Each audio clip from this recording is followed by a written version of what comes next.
बॉलीवुड की कोई भी हिस्टोरिकल फिल्म बिना कंट्रोवर्सी के रिलीज नहीं हुई है। चाहे बात कर ले पद्मावत की, चाहे बात कर ले जोधा अकबर की, चाहे बात कर ले पृथ्वीराज की, परंतु छावा मूवी के साथ एक बहुत ही ज्यादा डिफरेंट कंट्रोवर्सी सामने आ चुकी है। और जिन लोगों द्वारा यह कंट्रोवर्सी खड़ी की गई है, अगर उन लोगों की बात अगर सच हो जाती है तो जितना विकी कौशल की छावा मूवी को इतना महिमा मंडन किया गया है और इतनी जो इज्जत कमाई है, सब मिट्टी में मिल जाएगा। आमतौर पर किसी भी मूवी का जो कंट्रोवर्सी होती है रिलीज से पहले होती है, परंतु इस मूवी के साथ ऐसा हुआ है कि इस मूवी द्वारा कलेक्शन कर लिया गया है, उसके बाद इस मूवी का बहुत ही बड़ा कंट्रोवर्सी सामने आ चुका है, जिसमें इतना ज्यादा पोटेंशियल है कि इस मूवी को भारत में बैन भी करवा सकता है। तो आइए इस कंट्रोवर्सी के बारे में आपको विस्तार से बताता हूँ। तो वीडियो बहुत ही ज्यादा इंटरेस्टिंग होने वाली है, तो वीडियो को शुरू से अंत तक जरूर देखिएगा। और चैनल पर नए हैं तो चैनल को सब्सक्राइब करके बेल आइकन प्रेस करके रखें। मैं इसी तरह की इंटरटेनमेंट वाली वीडियो लेकर आते रहता हूं। तो चलिए वीडियो को शुरू करते हैं। नमस्कार दोस्तों, बॉली पिटारा में आपका स्वागत है। बॉलीवुड में कोई भी हिस्टोरिकल फिल्म बनाना नहीं चाहते हैं, क्योंकि अभी तक जितनी भी 7 से 8 हिस्टोरिकल फिल्म बनाई गई है वह कंट्रोवर्सी में बहुत ही ज्यादा बुरी तरह फंसी है। चाहे बात कर ले पृथ्वीराज की, चाहे बात कर ले बाजीराव मस्तानी की,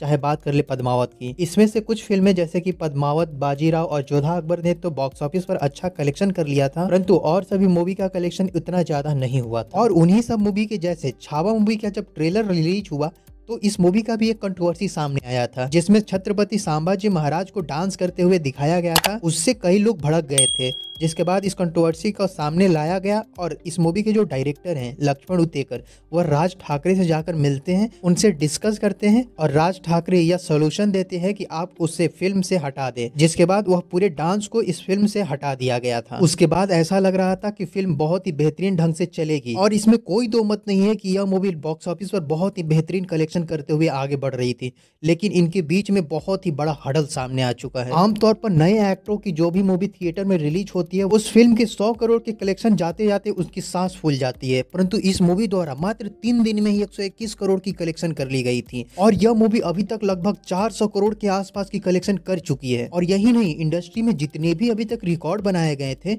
यहाँ तक कि यह मूवी बाहुबली और पुष्पा 2 जैसी बड़ी मूवी को भी टक्कर दे चुकी है। और कई मूवी का तो बॉक्स ऑफिस कलेक्शन का रिकॉर्ड ध्वस्त करके रख दिए, जिसमें पीके, कल्कि, बजरंगी भाईजान और यहाँ तक कि कैटरीना कैफ की सबसे ज्यादा जो कमाई करने वाली मूवी थी टाइगर जिंदा है, टाइगर 3, इन सबकी फिल्मों का बॉक्स ऑफिस कलेक्शन का रिकॉर्ड तोड़ दिया है। अब आइए इस मूवी से जो बड़ी कंट्रोवर्सी सामने आई है उसके बारे में बात करते हैं। बता दें कि अगर आप मूवी देखे होंगे तो आप उसमें देखे होंगे गनो जी और कान्हो जी करके 2 सारिके ब्रदर्स की स्टोरी को दिखाया गया है, जो कि छत्रपति संभाजी महाराज के अपने साले होते हैं। एक सीन में आप लोग देखे होंगे जब छत्रपति संभाजी महाराज का राज्याभिषेक होता है, तो ये सारिके ब्रदर जो होते हैं गनो जी और कान्हो जी, वह छत्रपति संभाजी महाराज से कुछ भूमि का डिमांड करते हैं और यह कहते हैं कि उनके पिता यानी कि छत्रपति जो शिवाजी महाराज ने यह वादा किए थे कि उनके पिताजी यानी कि जो गनो जी और कान्हो जी के पिताजी थे उनको भूमि देंगे। तो यह डिमांड अब आपसे कर रहे हैं, आप हमें वो भूमि दे दीजिए। हालांकि मूवी में तो दिखाया नहीं गया कि उनको भूमि दिया जाता है कि नहीं दिया जाता है, परंतु बाद में जब दिखाया जाता है कि संगमेश्वर में, जहाँ पर छत्रपति संभाजी महाराज और महाराष्ट्र के जितने भी बड़े बड़े महाराजा थे उनके साथ मीटिंग करते हैं ताकि मुगल शासक औरंगजेब पर रातों रात उस पर आक्रमण करेंगे। परंतु इस मूवी में दिखाया गया है कि गनो जी और कान्हो जी जो है औरंगजेब से मिल जाते हैं और छत्रपति संभाजी महाराज के साथ धोखा कर देते हैं। जो छत्रपति संभाजी महाराज को पकड़े थे,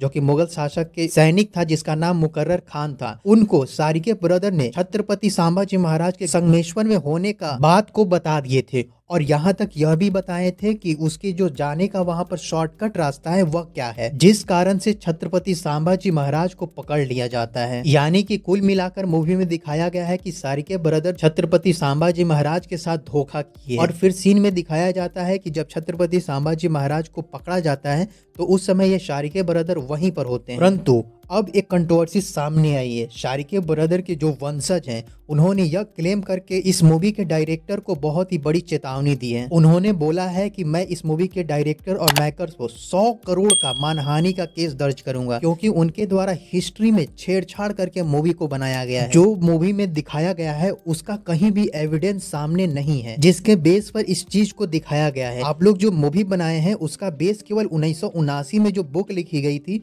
शिवाजी सावंत के द्वारा, जिसका नाम छावा था, उस पर बनाए हैं। परंतु उस बुक का कोई बेसिस नहीं था, उसका कोई आधार नहीं था कि कहाँ से उसमें ये सब डिटेल लिखा गया है। ये सारा कहानी जो दिखाया गया है वह एक इमेजिनेशन की कहानी है। यह एक पूरी तरह फिक्शनल कहानी है। सरीके फैमिली के जो वंशज हैं उनका क्लेम है कि इससे उनके फैमिली का बहुत ही ज्यादा नुकसान होगा और बहुत ही बुरी नजर से उनके आसपास उनके समाज के लोग उनको देख रहे हैं और देखेंगे, जिससे आने वाली पीढ़ियों में बहुत ही गलत न्यूज जाएगा, बहुत ही गलत मैसेज जाएगा, जो कि यह पूरी तरह सच्चाई नहीं थी। जो मूवी में दिखाई गई है वो बिल्कुल झूठ था। सरीके ब्रदर्स जो थे वह कभी भी धोखेबाज नहीं थे। उन्होंने छत्रपति संभाजी महाराज के साथ धोखा नहीं किया था। और सबसे ज्यादा शॉकिंग चीज यह है कि जब यह कंट्रोवर्सी सामने आई और इस कंट्रोवर्सी के सामने आने के बाद इस मूवी के जो डायरेक्टर है यानी कि लक्ष्मण उतेकर ने बहुत ही बेहतरीन प्रतिक्रिया दे दी, जिससे कंट्रोवर्सी और भी ज्यादा बढ़ चुकी है। उन्होंने बताया कि गनो जी और कान्हो जी का इस मूवी में केवल नाम यूज किया गया है, उनके टाइटल्स यूज नहीं किए गए हैं और न ही आपके जो विलेज थे उसके बारे में कुछ चर्चा किया गया है। परंतु किसी भी तरह से अगर इसे लेकर आपको अगर बुरा लगा है या आपके पीढ़ी को बुरा लगा है तो उसके लिए मैं माफी मांगता हूँ। लक्ष्मण उतेकर ने जब इस कंट्रोवर्सी पर माफी मांगी तो उसके बाद कई बात सामने आ गए। कई लोग का यह कहना है कि क्या सच में लक्ष्मण उतेकर ने इतिहास के साथ छेड़खानी करके यह मूवी बनाई है, क्योंकि अगर लक्ष्मण उतेकर पूरी तरह सत्य होते तो सारिके की पीढ़ी द्वारा जो भी केस किया जाता, जो भी सुप्रीम कोर्ट में बात जाता,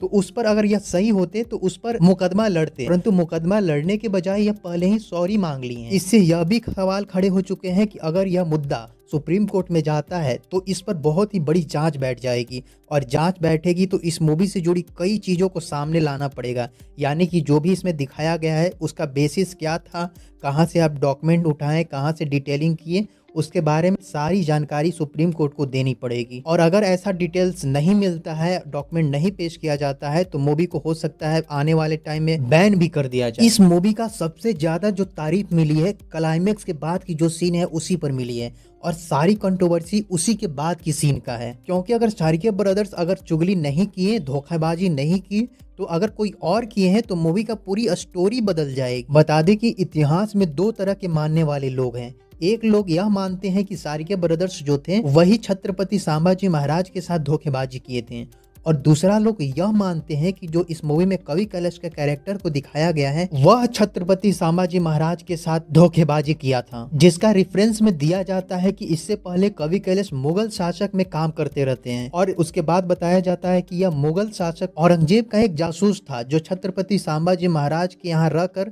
जासूसी करता था। पहली बात तो सही लगती है, अगर दूसरी बात अगर सही हो जाती है, अगर कवि कैलाश इस तरह की हरकतें किए होंगे तो मूवी का पूरी तरह स्टोरी ही बदल जाएगी। इस मूवी की जो तारीफें मिली है उस मूवी के लास्ट सीन पर मिली है, जहां पर संवाद होता है कवि कैलाश और छत्रपति संभाजी महाराज के बारे में, जो कि बहुत ही ज्यादा इमोशनल कर देता है और उस सीन का लोगों द्वारा काफी तारीफ की गई है। बाकी देखना होगा कि इस कंट्रोवर्सी में आगे क्या होता है, यह कंट्रोवर्सी सुप्रीम कोर्ट तक जाती है या फिर कोई और रास्ता निकाला जाता है, तो जो भी होगा इस चैनल पर आपको बता दिया जाएगा। इसलिए मैं बोलता हूँ कि चैनल को सब्सक्राइब करके बेल आइकन प्रेस करके रखा कीजिए। अगर इंडियन सिनेमा में जितनी भी हिस्टोरिकल फिल्म रिलीज हुई है उसकी कंट्रोवर्सी के बारे में जानना हो तो चैनल पर जाकर यह वीडियो जरूर देखिएगा। आप दोस्तों कमेंट करके बताइए कि क्या मूवी में जो दिखाई गई है सही दिखाई गई है या फिर हिस्ट्री के साथ छेड़खानी की गई है। अपनी राय कमेंट बॉक्स में जरूर दीजिएगा और जाते जाते चैनल को सब्सक्राइब करके बेल आइकन भी प्रेस कर लीजिए। तो मिलते हैं अगले किसी बेहतरीन वीडियो में, तब तक के लिए खुश रहिए।